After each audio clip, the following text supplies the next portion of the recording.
wakati rais wa Marekani Trump ameingia katika serikalini, alizuia ile mpango ya USAID ambayo ilikuwa inatusaidia sana kwa mambo ya ugonjwa ya TB, HIV, malaria. Nataka nitangazie nchi ya kwamba kwa wiki sasa 3 tumefanya mazungumzo na serikali ya Marekani. Hatutaita USAID, lakini tumerudisha hiyo mpango.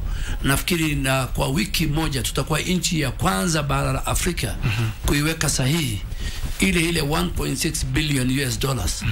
USAID ilikuwa inapatia nchi ya Kenya kwa mambo ya afya, itakuwa imerudi. Na hiyo naweza kusema nimejaribu sana. Nilienda Amerika, walikuwa hapa this week walikuwa hapa.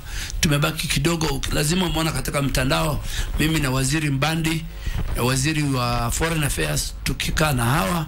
Na hiyo ni kwa sababu ugonjwa ya HIV, malaria, TB na other epidemics walikuwa tunasaidiana nao sana.